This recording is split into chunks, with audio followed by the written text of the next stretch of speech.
अभी आज बहुत उठापटक चल रही है दुनिया में। ट्रंप ने जो टैरिफ लगाए हैं, इसकी चर्चा है कि इससे क्या होगा। क्या ये टैरिफ उल्टा अमेरिका पर भारी पड़ेगा या ये बाकी दुनिया पर भारी पड़ेगा, या इससे एक नए ही वर्ल्ड ऑर्गेनाइजेशन एक नई दिशा में जाएगी। इससे कोई न्यू वर्ल्ड ऑर्डर पैदा होगा, एक कोई नई व्यवस्था ही इससे इमर्ज होगी। तो इस बारे में आज की ये चर्चा है। इसे देखें कि इसे इस बात से शुरू करते हैं कि अमेरिका को या अमेरिका के प्रेसिडेंट ट्रंप को ये आवश्यकता क्यों लगी कि वो टैरिफ बढ़ाए। तो जैसे आप में से बहुत सारे लोग इस बात को समझते ही होंगे, जो नहीं समझते हैं उनको मैं थोड़ा ब्रीफली समझा देता हूँ कि क्या चक्कर है। टैरिफ का मतलब रहता है कि जब एक देश दूसरे देशों से कोई चीज़ें इंपोर्ट करता है, उस पर वो एक तरह का टैक्स लगाता है। टैक्स लगाने के दो पर्पज़ होते हैं खाली। इस तरह के इंपोर्ट पे टैक्स लगाने के दो पर्पज़ होते हैं। एक पर्पज़ होता है कि इससे सरकार की आमदनी होती है, जैसे कोई भी टैक्स से होती है ना। जो घरेलू टैक्स होते हैं उनसे भी सरकार की आमदनी होती है, और इसमें भी बाहर से एक सामान आ रहा है, उसे लोग ख़रीद रहे हैं, तो उसमें से सरकार को एक टैक्स जाता है।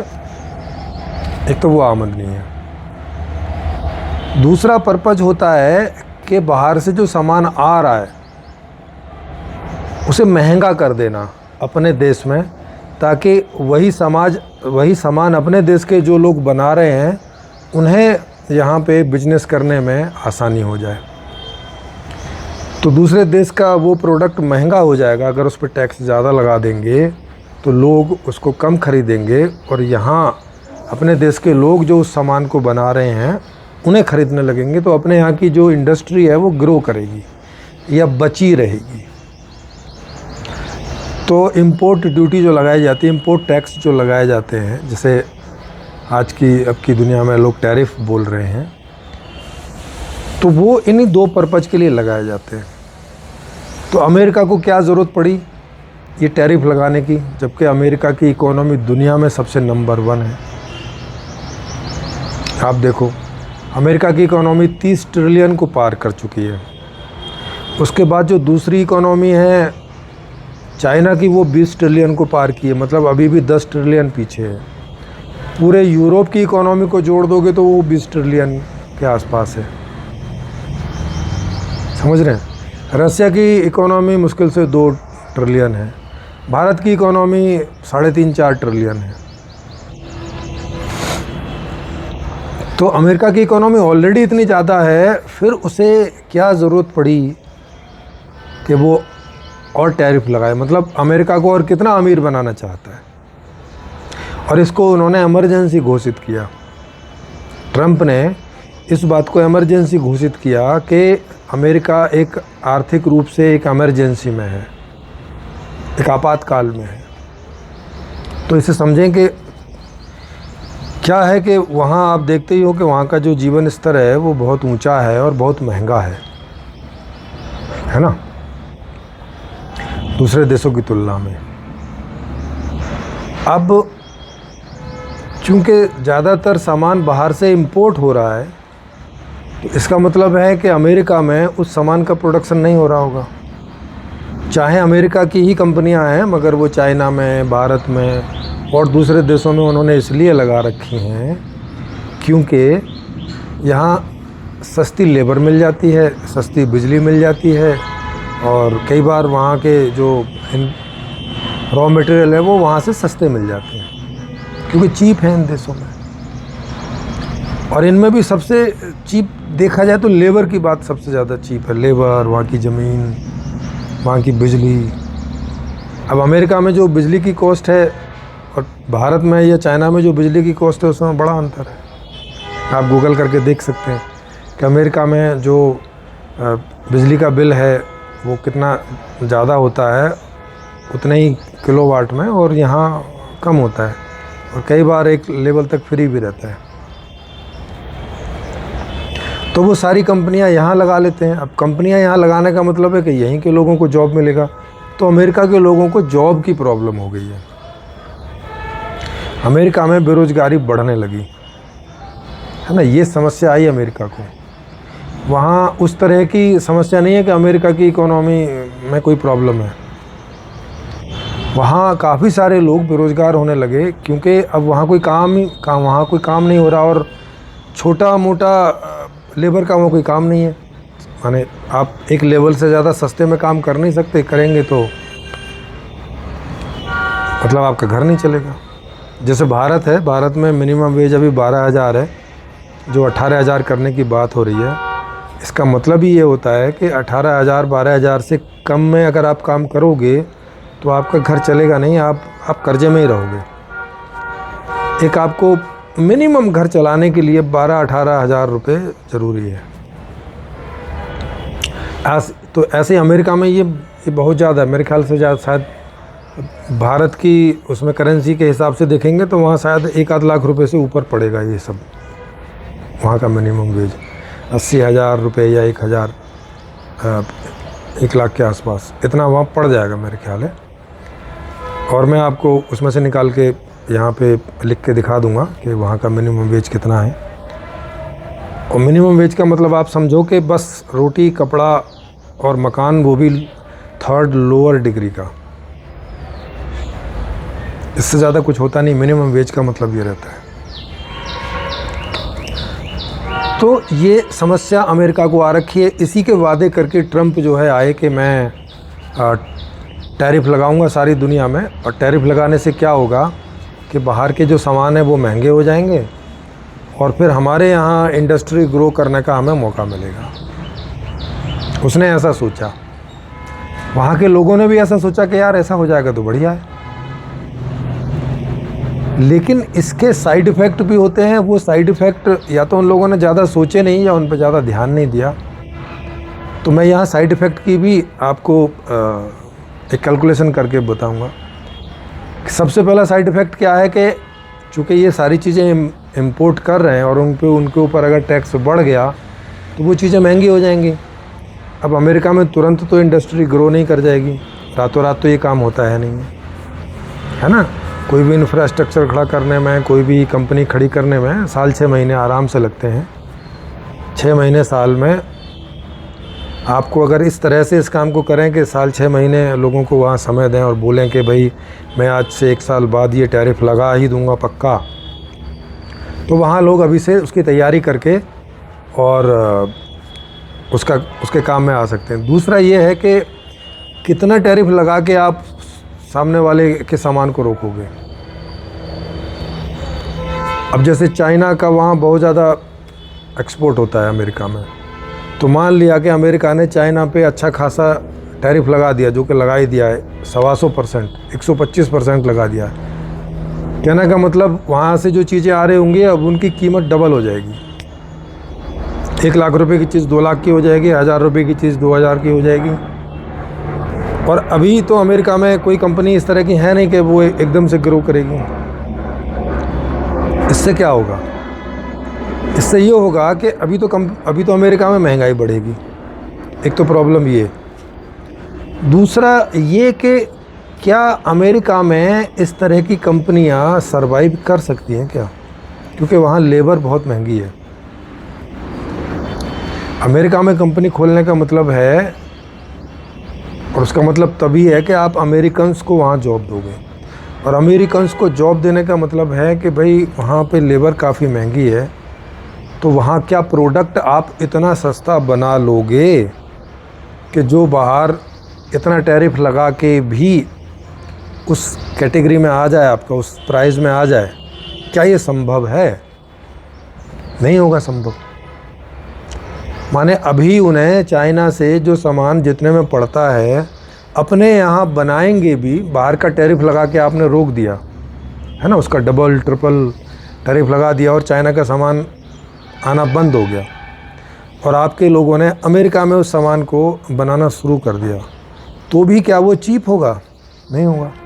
तब भी वो कुछ भी नहीं है, तो आज से 1.5-2 गुना तो हो गई भाई। तभी आपको बाहर के सामान पे 100 सवा 100% टैरिफ लगाना पड़ रहा है ना, क्योंकि उतने से कम में ये एवरेज बनेगा नहीं आपके यहाँ। तो इतना तो पक्का ही है कि अब अमेरिकन्स को वो सारा सामान जो चाइना से आता है, वो अगर अमेरिकन्स अपने घर में बनाएं भी अपने देश में, तो भी उन्हें कम से कम 1.5 गुना ज़्यादा कॉस्ट में मिलने वाला है। ये महंगाई तो बढ़ेगी ही, माने 50% महंगाई बढ़ जाएगी उन सभी चीज़ों पे। इसका फ़ायदा उन्हें ये होगा कि जॉब भी मिल जाएंगी। अब जॉब तो मिलेंगी, और अगर ये महंगाई बढ़ेगी तो इन्हें मिनिमम वेज और बढ़ाना पड़ेगा, क्योंकि महंगाई का सबसे ज़्यादा जो फ़र्क पड़ता है वो लेबर पर ही पड़ता है। अमीरों पे इसका कोई खासा फ़र्क नहीं पड़ता, और अमीर 10% होते हैं, इससे ज़्यादा होते नहीं हैं कोई भी देश में, तो उन पे कोई फ़र्क पड़ता नहीं है। तो इसका फ़र्क सबसे ज़्यादा लेबर पर ही पड़ेगा। तो आपको लेबर के मिनिमम वेज और बढ़ाने पड़ेंगे। जैसे ही आप लेबर के मिनिमम वेजेस, मिनिमम तनख्वाहें और बढ़ाओगे तो सामान और महंगा हो जाएगा। दूसरा, इसमें एक और परेशानी है। एक परेशानी ये है कि अगर अमेरिकन्स कोई कंपनी लगाएगा और अगर उसे दिखेगा कि भाई यहाँ रोबोट से काम कराना अमेरिकन्स लेबर की तुलना में सस्ता है, तो वो अमेरिकन्स को जॉब क्यों देगा? वो तो रोबोट से काम कराएगा। बाहर देशों में जहाँ लोग लेबर से काम करा रहे हैं, वो तभी करा रहे हैं ना कि लेबर अगर रोबोट से भी सस्ती है तो, क्योंकि रोबोट 24 घंटे काम कर सकता है, रोबोट की कोई शिकायतें नहीं होती, रोबोट बिना थके काम कर सकता है, रोबोट से आपको जितनी आउटपुट लेनी है उतनी ले सकते हैं। रोबोट से काम करवाने में बहुत सारे फ़ायदे हैं। एक चीप पड़ता है, वो तू मैं नहीं करता कि मैं बीमार हो गया, कि मैं ये हो गया, कि मैं वो हो गया, कि मुझे तनख्वाह ज़्यादा दो, कि मुझे ऐसा करो, कुछ नहीं। तो जो कोई अमेरिका में कोई इंडस्ट्रियलिस्ट कंपनी खोलेगा भी इन चीज़ों की, और वो देखेगा कि भाई लेबर से सस्ता तो रोबोटिक लेबर पड़ रही है, तो वो तो उसे हायर करेगा, और जब वो उसे हायर करेगा तो वहाँ के लोगों को काम तो मिलेगा नहीं इससे। जैसा आप देख ही रहे हैं कि जब से रोबोटिक्स बढ़ते जा रहे हैं तब से जॉब कम होते जा रहे हैं, है ना। अभी अमेरिका का जो हॉलीवुड है, वहाँ बहुत सारे लोगों ने हड़ताल की थी, अनशन पे बैठे कि भाई ये एआई जो आ गया, क्योंकि अब फिल्मों का बहुत सारा काम एआई से होने लगा है, तो अब उसके लिए बहुत सारे लोगों की ज़रूरत नहीं बची, और भविष्य में doctors, engineers, at least lower level के जो हैं, वो उन सब की ज़रूरत नहीं बचेगी, उन सब की जगह एआई संभाल लेगा। तो भविष्य में जो आने वाली टेक्नोलॉजी है वो जॉब कम पैदा करेगी, खाएगी ज़्यादा, जॉब ज़्यादा खा जाएगी। किस वजह से? इसी वजह से कि वो आदमी से सस्ती पड़ेगी। तो अमेरिका की ये समस्या तो फिर भी हल नहीं होगी कि अगर अमेरिकन्स कंपनी खोल भी लें तो भी अमेरिकन्स को जॉब मिलेगी, इसकी संभावना कम है। हो सकता है 2-4-5% अमेरिकन्स को जॉब मिल जाए, इससे ज़्यादा की कोई संभावना मुझे लगती नहीं है। और भविष्य में क्योंकि एआई डेवलप होता जा रहा है, तो जॉब्स की जो ग्रोथ है वो अब घटेगी, बढ़ेगी नहीं हर देश में, क्योंकि कंप्यूटर इतना जो क्वालिटी देता है वो आदमी नहीं दे सकता, कोई चीज़ में नहीं दे सकता अब, और सस्ता पड़ रहा है, चीप पड़ रहा है। तो ये जो पूंजीवादी व्यवस्था है, इसमें उद्योगपति दो ही चीज़ें तो देखते हैं कि वो ऐसे तरीके का इस्तेमाल करते हैं जिससे कि उनका प्रोडक्ट सस्ता हो जाए और झंझटों से मुक्त हो और क्वालिटी इन्हेंस हो जाए, क्वालिटी बढ़ जाए।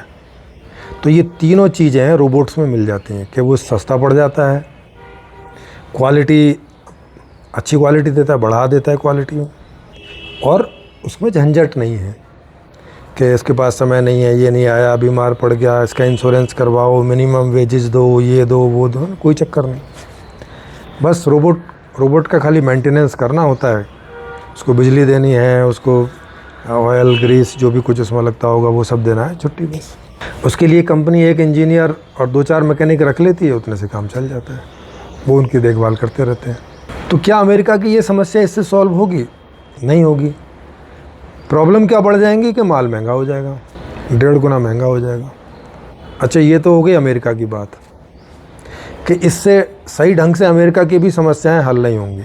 अब आओ जिस देशों का वहाँ एक्सपोर्ट हो रहा है, जैसे चाइना है, इंडिया है, कनाडा है, यूरोप के कई देश हैं जो अमेरिका को एक्सपोर्ट करते हैं, माने अमेरिका जिनसे इंपोर्ट करता है। तो अगर अमेरिका इस तरह से टैरिफ लगा के अपने यहाँ अपनी कंपनियाँ खोल भी लेगा जो कि रोबोट से चल रही होंगी, बाकी जो ये देश हैं इनके यहाँ भी रिसेशन आएगा, इनके यहाँ भी गरीबी शुरू हो जाएगी, क्योंकि अभी इनके यहाँ जितनी लेबर को काम मिल रखा है वो लेबर बेरोज़गार हो जाएगी कि नहीं।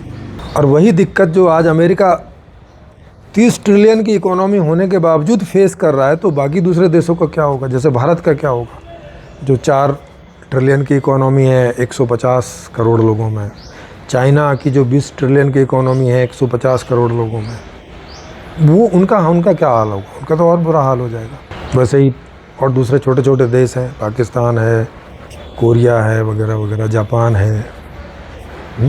कहने का मतलब ये जो टैरिफ वार है, ये जो टैरिफ की लड़ाई है, ये पूरी दुनिया में किसी के लिए भी कोई पॉजिटिव तथ्य नहीं है ओवरऑल मिला के। ना अमेरिका के लिए बढ़िया है, ना चाइना के लिए बढ़िया है, ना इंडिया के लिए बढ़िया है, किसी के लिए भी बढ़िया नहीं है। क्योंकि अमेरिका में जो लेबर है वो इतनी सस्ती कभी नहीं हो सकती कि वो वहाँ का जो माल है वो बहुत सस्ता बना लें और दूसरे देशों से कम्पीट कर लें, वो संभव नहीं है। टैरिफ लगा कर ही आप ये काम कंट्रोल कर सकते हैं। एक आध चीज़ में तो चलो समझ में आता है, लेकिन आप कम से कम 1000 तरह के प्रोडक्ट आप इंपोर्ट करते हैं अमेरिका जो है, और वो हज़ारों, क्योंकि वो हर एक देश पे लगा रहा है तो हज़ारों चीज़ों पे वो लगाएगा, तो अब हज़ारों चीज़ें अमेरिका में बननी शुरू हो जाएंगी।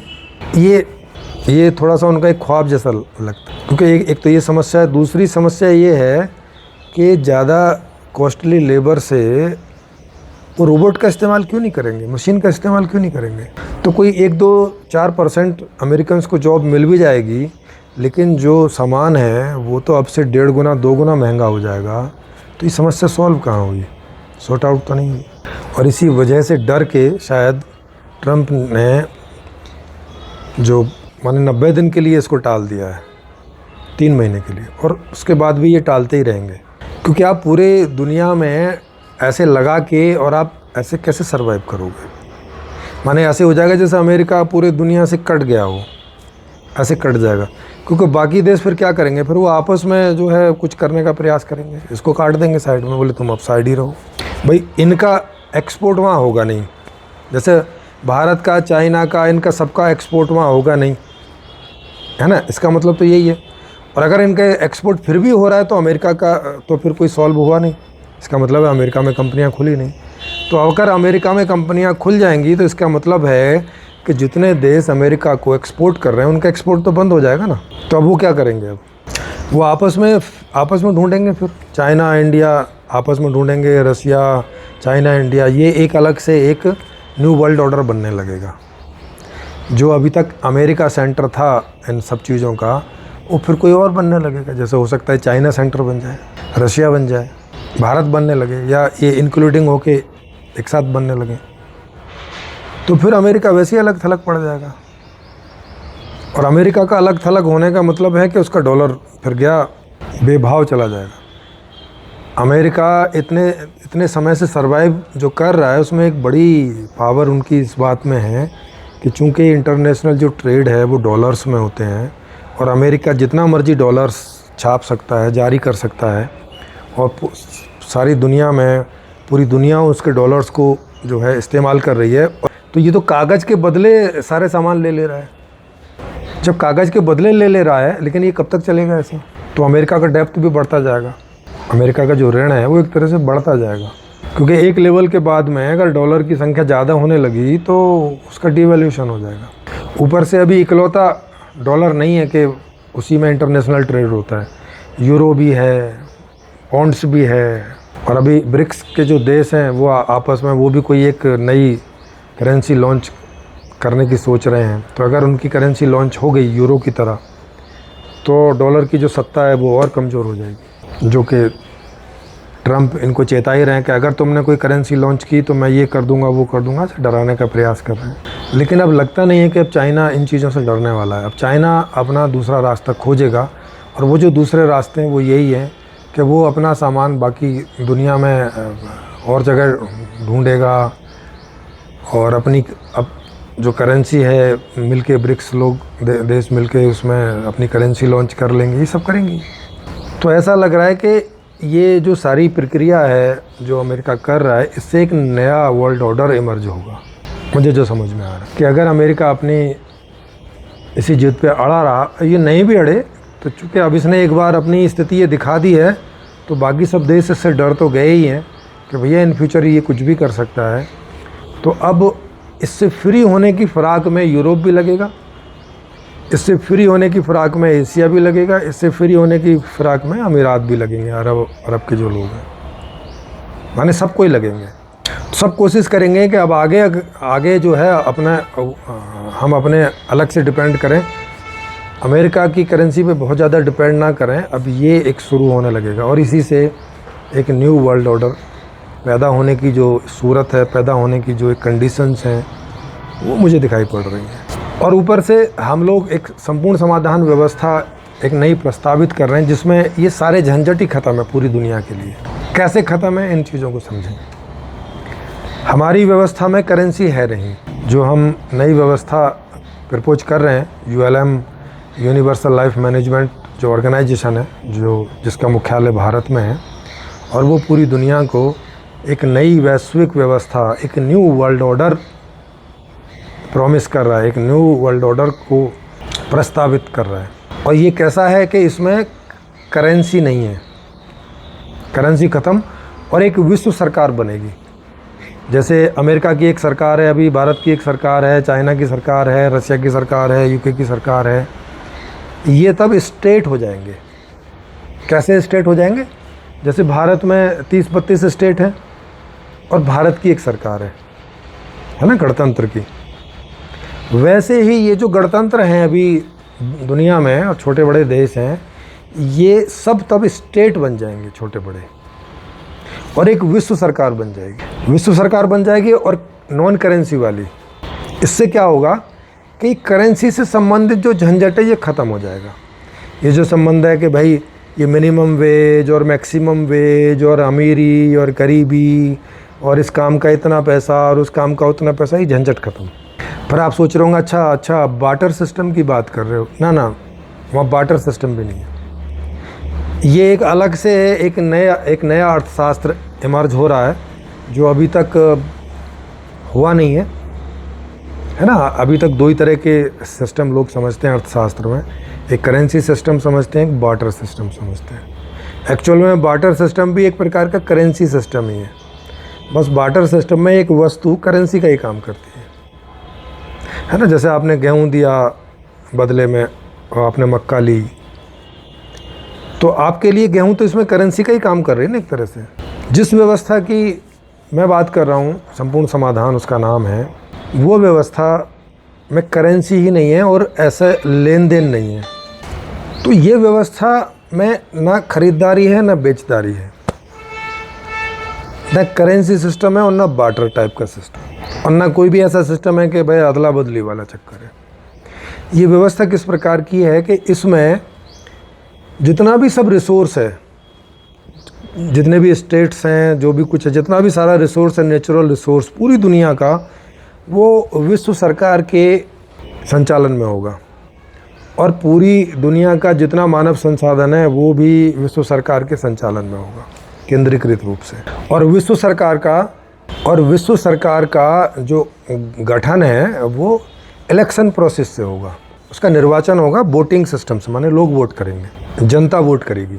विश्व सरकार को बनाने के लिए जनता वोट करेगी। तो उसमें ऐसा नहीं है कि कोई भी जाके सरकार बना लेगा।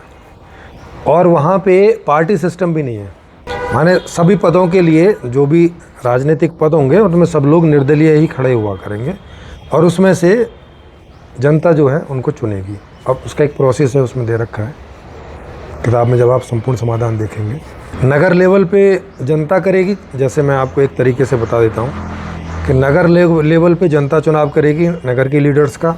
नगर के लीडर्स जो हैं वो चुनाव करेंगे डिस्ट्रिक्ट के लीडर्स का, और डिस्ट्रिक्ट के जो लीडर्स हैं वो चुनाव करेंगे स्टेट के लीडर्स का, अभी जो स्टेट हैं, और स्टेट के जो लीडर्स हैं वो चुनाव करेंगे देश के लीडर्स का, और जो देश के लीडर्स हैं वो चुनाव करेंगे विश्व सरकार के लीडर्स का। जनता का डायरेक्ट इन्वॉल्वमेंट इसमें कैसे होगा कि जनता कभी भी किसी को भी उतार सकती है अगर वो अपने पद पर ठीक से काम नहीं कर रहा है। वो सिटी लेवल पर भी उतार सकती है, यानी नगर लेवल पर भी, डिस्ट्रिक्ट लेवल पर भी, स्टेट लेवल पर भी, देश के लेवल पर भी और विश्व के लेवल पर भी। उसका भी एक प्रोसेस उसमें दिया हुआ है, मैं यहाँ उस पर लंबे में नहीं जाऊँगा क्योंकि टॉपिक दूसरा है। तो माने ये जो पूरी व्यवस्था है ये डिसेंट्रलाइज है पावर के रूप में, कि इसमें पावर जनता के हाथ में है 24 घंटे हमेशा। ऐसा नहीं कि 5 साल में एक बार या 4 साल में या 6 साल में एक बार ना, 24 घंटे जनता के हाथ में। जो विश्व का संविधान है वो, जो स्टेट का संविधान है माने देशों का, वो जो स्टेट का है वो, इसमें जितने भी सारे पार्ट हैं, स्टेट, डिस्ट्रिक्ट, नगर लेवल, वो सारे का सारा संविधान जो है वो सेंटर में पूरी एक संवैधानिक बुक है, उसके ये पूरे हिस्से हैं, और इन पूरे हिस्सों को जनता ही कभी भी उनमें अमेंडमेंट करती रह सकती है। जनता, नेता लोग बस प्रेस्क्राइब कर सकते हैं कि ऐसा नियम बनाने से ये फ़ायदा होगा, ऐसा नियम से ये नुकसान हो रहा है, ऐसा करके। अल्टीमेटली जनता ही उस नियम को बनाएगी अथवा हटाएगी, अथवा पूरा संविधान चाहे जनता जब चाहे बदल सकती है बहुमत के आधार से। इस तरह की ये एक वैश्विक व्यवस्था होगी। इसमें क्या होगा कि हर आदमी को मांग करने का अधिकार होगा, क्योंकि करेंसी अब उसमें है नहीं और बार्टर सिस्टम भी नहीं है। तो अब आप पूछेंगे कि मांग कैसे लोग करेंगे, तो मांग करने का अधिकार ऐसे ही होगा फ्रीली, जैसे हम अपने घर में माँ बाप से मांग कर देते हैं कि पापा साइकिल चाहिए, पापा कपड़ा चाहिए, पापा ये चाहिए, पापा वो चाहिए, पापा घर चाहिए, एसी चाहिए, फ्रिज चाहिए, खाना चाहिए, जो भी, पापा वहाँ जाना है, खेलने का सामान चाहिए, स्टेडियम चाहिए। ऐसे आप बच्चा घर में मांग कर देते कि नहीं कर देते हैं? तो उनसे तो हम नहीं पैसे मांगते कि ला लो बदले में पैसे दो। यही व्यवस्था पूरी दुनिया में रहेगी कि सबको मांग करने का अधिकार रहेगा, वो चाहे बच्चे हों, चाहे जवान हों और चाहे बूढ़े हों, बिना कोई कंडीशन के मांग करने का अधिकार है। आपको जो चाहिए आप मांग कर सकते हैं। जवान लोगों पे बस एक कंडीशन रहेगी। जवान कौन? जो 25 से 50 साल के बीच के लोग हैं इस उम्र के, उनको एक कंडीशन रहेगी कि उन्हें उनकी रुचि और क्षमता के आधार पर कोई एक कार्य करना अनिवार्य होगा। समाज उनको जो जो देता रहेगा, माने ये व्यवस्था उनको जो जो कार्य देती रहेगी उनकी रुचि और उनकी क्षमता के आधार पर, वो उन्हें 4 से 5 घंटे मुश्किल से उनके हिस्से आएगा, अब वो काम उनको करना होगा। बाकी 25 साल की उम्र तक सब कुछ ऐसे ही है बिना किसी कंडीशन के, और 50 की उम्र के बाद भी सब कुछ ऐसे ही है, रिटायर्ड जीवन है। आपको कहीं किन्हीं सेवाओं में कोई सहयोग करना है आप करिए, नहीं करना है ना करें, आपकी इच्छा के ऊपर है, आपको सब कुछ ऐसे ही मिलता रहेगा। तो इतनी अच्छी व्यवस्था में सब लोग मांग करेंगे जिनको जो चाहिए, जैसे घर चाहिए, जैसी बिल्डिंग्स चाहिए, जैसे रास्ते चाहिए, सब, क्योंकि अब वहाँ सब सहयोगी के रूप में, वहाँ कोई किसी का नौकर नहीं है, वहाँ कोई किसी का मालिक नहीं है, वहाँ कोई प्राइवेट ओनरशिप नहीं है, क्योंकि नौकर मालिक प्राइवेट ओनरशिप में होते हैं। जब ये सामाजिक व्यवस्था है तो वहाँ सब सहयोगी की भूमिका में, सब अपने अपने इंटरेस्ट और क्षमता के आधार से हर प्रकार का सहयोग कर रहे हैं, 25 से 50 साल के बीच के लोग। तो अब सब लोग मांग करते रहेंगे और वो मांग व्यवस्था के पास सेंट्रलाइज होकर पहुंचती रहेगी, और सेंट्रलाइज से फिर वो डिसेंट्रलाइज होगी। उदाहरण के लिए मैं आपको समझा दूं, जैसे एक अमेजॉन, अभी एक ऐप है अमेजॉन फ्लिपकार्ट। क्या होता है कि जब हम अमेजॉन में बहुत सारे शॉपकीपर जुड़े हुए हैं जो अपना सामान बेचते हैं, है ना, बहुत सारे शॉपकीपर एनरोल्ड हो रखे हैं हज़ारों की संख्या में, ठीक। तो हमने वहाँ पे कोई अपना प्रोडक्ट जो है एक लाइक किया, हमें जो ख़रीदना है, और उसका हमने ऑर्डर कर दिया। तो ये ऑर्डर कहाँ जाता है? ये ऑर्डर पहले जाता है अमेजॉन के पास, और फिर अमेजॉन से ये पहुँच जाता है उस दुकानदार के पास, समझ रहे हैं? ऐसे करके जाता है, सीधा दुकानदार के पास नहीं जाता है। तो ऐसे ही वो जो एक सेंट्रलाइज पूरा का पूरा एक ऑनलाइन सिस्टम होगा, तो उसमें सब लोग अपनी डिमांड करेंगे, और वो डिमांड वैश्विक व्यवस्था के पास पहुंच जाएगी और वहाँ वैश्विक व्यवस्था से फिर वो क्षेत्रीय आधार से वहाँ पहुँचेगी जहाँ जहाँ उन चीज़ों का प्रोडक्शन हो रहा होगा, जिस चीज़ की मांग हुई है। और वहाँ का सारा डाटा रहेगा सेंटर के पास में कि कौन सा संस्थान कितना प्रोडक्शन कर सकता है, कितने उसके पास में ह्यूमन रिसोर्स है, कितना नेचुरल रिसोर्स है। अगर कोई ह्यूमन रिसोर्स नेचुरल रिसोर्स में कोई कमी बेसी हो रही है तो वो संस्थान व्यवस्था को बताएगा और व्यवस्था उसे मेंटेन करेगा कि कहीं पे ज़्यादा उस प्रकार का श्रम करने वाले लोग ज़्यादा हैं तो उनको वहाँ से ट्रांसफ़र करेगा वहाँ पे, है ना। ऐसे करके वो, क्योंकि सारा डाटा सब सेंट्रलाइज सिस्टम में होगा कि हमारे पास ह्यूमन रिसोर्स किस किस क्या क्या काम करने वाले कितने कितने, सब सारा डाटा उनके पास होगा। तो कहीं कोई भी कमी पड़ेगी, कहीं कोई ज़्यादा होंगे तो वो सब उसको पता रहेगा और वो उस तरह से उनका वितरण करते रहेंगे।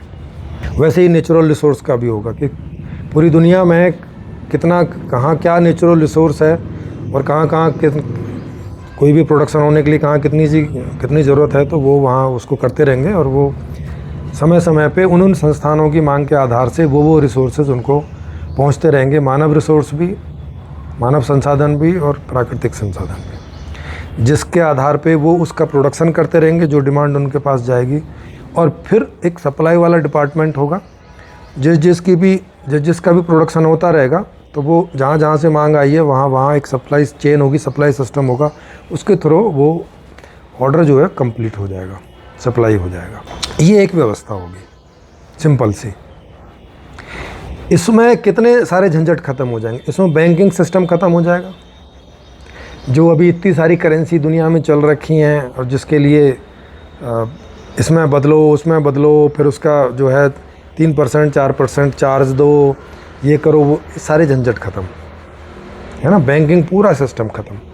फिर अमेरिका के पास ज़्यादा रिसोर्सेज हैं, रसिया के पास ज़्यादा रिसोर्सेज हैं, इंडिया के पास कम है, कोरिया के पास कम है, झंझट ख़त्म।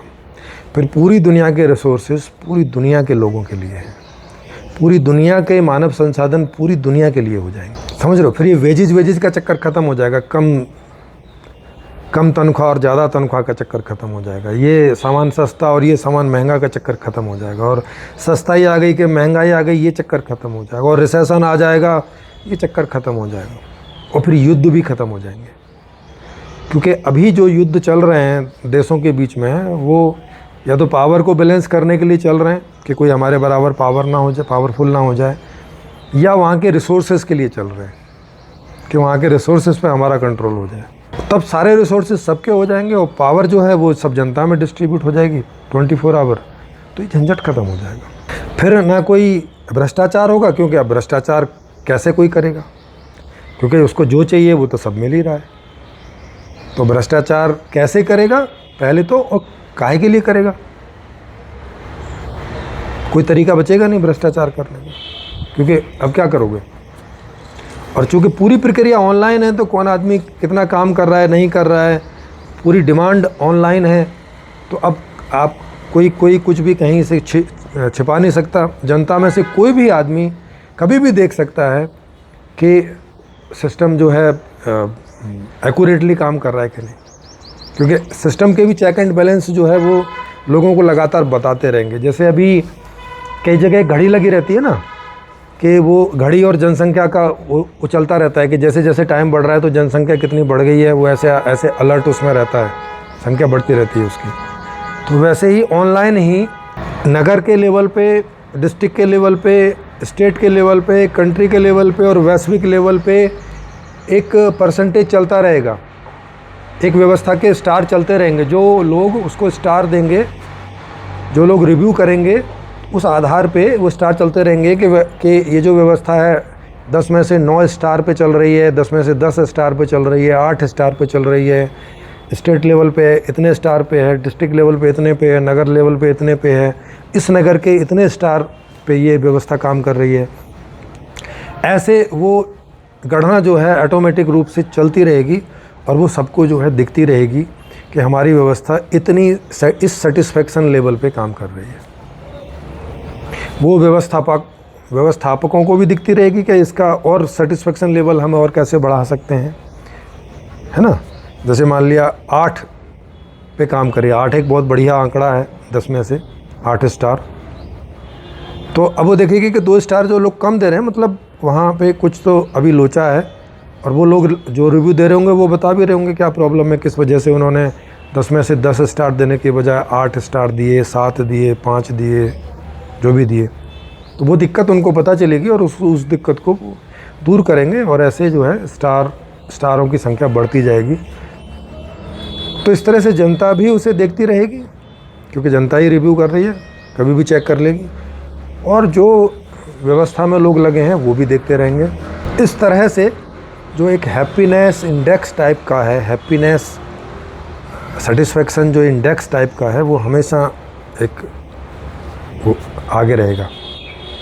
उसे कभी भी कोई भी चेक कर सकता है, कोई भी, मतलब कोई भी लीडर, कोई भी कर्मचारी, कोई भी नागरिक, कोई भी। वहाँ पूरा जो सिस्टम है पारदर्शी है, तो वहाँ भ्रष्टाचार संभव नहीं होगा। तो भ्रष्टाचार संभव नहीं होगा तो भ्रष्टाचार ख़त्म। इससे क्या होगा कि हर चीज़ की क्वालिटी बढ़ जाएगी, और एक तो मशीनों का इस्तेमाल ज़्यादा से ज़्यादा होगा तो ऐसे ही क्वालिटी बढ़ जाएगी। आदमी का श्रम का समय कम हो जाएगा तो आदमी को और दूसरे एन्जॉयमेंट करने के लिए ज़्यादा समय मिलेगा, कि वो फिर जिम जा सकेगा, सिनेमा जा सकेगा, कोई गेम खेलने जा सकेगा, रिश्तेदारों के साथ में टाइम स्पेंड कर पाएगा, अपनी फैमिली के साथ टाइम स्पेंड कर पाएगा। ऐसे बहुत सारे जो एन्जॉय हैं उनके लिए समय चाहिए होता है, तो वो समय सबके पास होगा। संबंध सब ठीक हो जाएंगे, क्योंकि आप देखोगे कि मोर देन 90-95% संबंध पैसों के लिए ख़राब होते हैं। चाहे वो मित्र के हों, घर में भाई भाई के हों, पिता पुत्र के हों, माँ बेटे के हों, माँ पुत्री के हों, ज़्यादातर रिश्तेदारियों में अनबन पैसे के लिए होती है। वहाँ पैसा है ही नहीं, वहाँ एक आदमी दूसरे पे डिपेंड ही नहीं कर रहा है फाइनेंशियली। घर के अंदर कोई किसी पे डिपेंड नहीं कर रहा है, सब सीधा व्यवस्था से मांग कर रहे हैं जिनको जो चाहिए, और वो उनको मिलता जा रहा है। एक ऐसी व्यवस्था। तो युद्ध ख़त्म हो जाएंगे तो आप सोचो कि ये मिसाइल और ये सब जो ओजोन लेयर को खा रहे हैं, क्लाइमेट को ख़राब कर रहे हैं, ये सब बचेगा। वहाँ जितने फौजी आदमी लोग मारे जाते हैं वो उन सब का जीवन बचेगा। डर ख़त्म हो जाएगा, जो एक देश दूसरे देश के डर से जीता रहता है ना। अभी जैसे यूरोप डरा हुआ है रसिया से कि यूक्रेन के बाद में फिर ये उसको मार लगाएगा, डरे हुए ना सब, और डर के चक्कर में और अपने इंतज़ाम जो है टाइट करते जा रहे हैं, और उनके ज़्यादा टाइट इंतज़ाम करने से रसिया डरने लगेगा, है ना। ये एक उल्टी दिशा में जीवन जाने लगता है। वहाँ डर ख़त्म। जैसे अभी महाराष्ट्र की पुलिस, उत्तर प्रदेश की पुलिस आपस में युद्ध नहीं करती है, अब कोई मैटर होता है तो वो कोर्ट में सॉल्व होता है। तो वैसे ही पूरी दुनिया में देशों के बीच या स्टेट्स के बीच या डिस्ट्रिक्ट के बीच या नगर के बीच अगर कोई मैटर हुआ करेगा तो वो कोर्ट में सॉल्व होगा, उसके लिए युद्ध करने की ज़रूरत नहीं है। दूसरा कि अभी आप सारी दुनिया में देखेंगे कि 2 प्रकार के लोगों के बिजनेस रहते हैं। एक रहता है कि भाई उसका पता रहता है देश को, और एक रहता है कि वो देश से जुड़ा नहीं रहता है, अच्छे छोट मोट घूमता रहता है, पता नहीं चलता है, रजिस्टर्ड नहीं है सारा, है ना। तब क्या होगा कि पूरा डाटा सब सेंट्रलाइज है, मांग सारी की सारी सेंट्रलाइज है, प्रोडक्शन पूरा का पूरा सेंट्रलाइज है, और सप्लाई पूरी की पूरी सेंट्रलाइज है, सारा डाटा है उनके पास। अब वो व्यवस्था कर सकते हैं। आप बोलेंगे अच्छा कोई संसाधन कम होगा तो उसमें कैसे होगा। तो मान लिया कोई इक्का दुक्का कोई संसाधन कम भी होगा तो उसमें डिमांड में लिमिटेशन रख दी जाएगी कि भाई आप महीने में या सप्ताह में या साल में जैसी भी कोई चीज़ होगी कि उसकी डिमांड एक बार और इतनी मात्रा में कर सकते। कोई संसाधन कम होगा उसके बारे में बता रहा हूँ, जिसमें कम नहीं है उसमें तो आपको जितना चाहिए आप मांग करते रहिए, मिलता रहेगा। कोई आप कहेंगे कि अच्छा कोई ऐसा काम है जो कोई नहीं करना चाहेगा, उसका क्या होगा। तो उस काम को या तो मशीनें करेंगी, या अगर आदमी की ज़रूरत पड़ेगी उसमें तो सभी आदमियों पे वो बराबर डाल दिया जाएगा। उदाहरण के लिए जैसे अभी रसिया में सब लोग आर्मी में, मतलब जितने आर्मी में लोग चाहिए उनको आज के हिसाब से वो नहीं जाते, या इज़राइल में जितने आर्मी में लोग चाहिए उतने जाते नहीं हैं, डरते हैं कि कौन मरे वहाँ जाके, है ना। तो उसके लिए वहाँ की सरकारों ने एक नियम बना रखा है कि भाई हर आदमी को, इजराइल में बना रखा है कि 3 साल आर्मी में रहना पड़ेगा, और रसिया में बना रखा है कि 1 साल आपको आर्मी में रहना पड़ेगा हर लड़के को। इजराइल में हर लड़की को 1 साल या 2 साल है और लड़के को 3 साल है। तो ऐसे ही अगर क्योंकि वहाँ सेना वैना की तो कोई ज़रूरत होगी नहीं। लेकिन अगर कोई ऐसा काम है जो जितने लोगों की उसमें ज़रूरत है और उतने लोग नहीं हो पा रहे हैं, तो बाकी के काम को बाकी लोगों में डिवाइड कर दिया जाएगा। वो आधे घंटे आए, 1 घंटे आए, या ऐसे समय के हिसाब से आए कि भाई 2-2 महीने, 5-5 महीने, 10-10 महीने, तो वो काम उनके हिस्से में आएगा, पहले वो करेंगे, उसके बाद फिर अपने इच्छा वाले काम पे लौट जाएंगे। ऐसे करके ये वहाँ मैनेजमेंट है। और नगरीय सिस्टम होगा, ये गाँव के चक्कर नहीं होंगे कि अब छोटा सा गाँव है तो वहाँ बिजली भी पहुँचाओ, वहाँ सड़क भी पहुँचाओ, बहुत सारी जगह घिरती है इन चीज़ों में अननेसेसरी। तो वहाँ एक नगर होगा 20 लाख, 25 लाख, 30 लाख लोगों का। ये संख्या मैं आपको एक अंदाजे से बता रहा हूँ। इस संख्या का निर्धारण होगा कई सारे कारकों पे कि कितनी जनसंख्या को एक साथ रखने से हम सारी सुख सुविधाएं वहाँ दे सकते हैं और क्लाइमेट ख़राब ना हो, कि वहाँ कितने पेड़ और कितना वो सब हम मेंटेन कर सकते हैं। तो उसमें कितनी जनसंख्या एक जगह में मेंटेन हो सकती है, उतने लोगों का नगर होगा। तो अभी उदाहरण के लिए मैंने 20 लाख लोग सोचे हैं, तो 20 लाख लोगों का नगर होगा उस हिसाब से। और जब ये व्यवस्था पूरी दुनिया में आ जाएगी तो वो नगर पूरी दुनिया में स्प्रेड हो जाएंगे, फैल जाएंगे, क्योंकि जनसंख्या ज़्यादातर कहाँ है, चाइना में है और भारत में है, या एशिया में ही ज़्यादा जनसंख्या है, बाकी जनसंख्या तो है नहीं है। आप यूरोप में चले जाएंगे, रशिया में चले जाएंगे, आप अरब में चले जाएंगे, तो ऐसे कोई बहुत ज़्यादा खास जनसंख्या है नहीं वहाँ। तो जहाँ जहाँ ज़्यादा जनसंख्या उन लोगों को दूसरी जगहों में स्प्रेड कर दिया जाएगा। तो ये जो क्लाइमेट चेंज की प्रॉब्लम हो रही है, ये भी होनी ख़त्म हो जाएगी। फिर जितनी जनसंख्या को आपको चाहिए कि पूरी दुनिया में इतनी जनसंख्या होने से क्लाइमेट चेंज पे प्रॉब्लम नहीं आएगी, और अगर अभी लग रहा है कि जनसंख्या 7 अरब 8 अरब ज़्यादा है, तो उसको एक नियम बना के सेंट्रली कम कर लिया जाएगा। ऐसे तो जब आप अच्छी ज़िंदगी लोगों को दे देते हैं तो अपने आप जो बर्थ रेट है वो अपने आप गिर जाता है। पर अगर उससे ज़्यादा गिराना होगा, उसकी ज़रूरत पड़ेगी कि अभी जल्दी गिराना है, तो 10-20 साल के लिए आप नियम बना सकते हो कि भाई शादीशुदा जो पेयर है वो एक ही संतान करेगा। तो अब क्या होगा कि उसकी जगह 2 मरेंगे और 1 बचेगा, क्योंकि 1 संतान बचेगी और 2 पति पत्नी जब उनकी उम्र पूरी हो जाएगी तो वो मर जाएंगे। तो इससे क्या होगा, अगले 10 साल में 20 साल में ही जनसंख्या आधी रह जाएगी। 7 अरब की जनसंख्या है तो वो 3 अरब 3.5 अरब रह जाएगी। और इसे आप तब तक लागू रख सकते हैं जब तक आपको लगे कि भाई अब ठीक है, इतनी जनसंख्या तक ठीक है, उसके बाद ये नियम हटा सकते हैं। तो मोटा मोटा मेरे ख्याल है आपको ये सब समझ में आ गया होगा कि मैं किस न्यू वर्ल्ड ऑर्डर की एक नई व्यवस्था की बात कर रहा हूँ, जो कि ULM इसे प्रस्तावित कर रहा है पूरी दुनिया के लिए।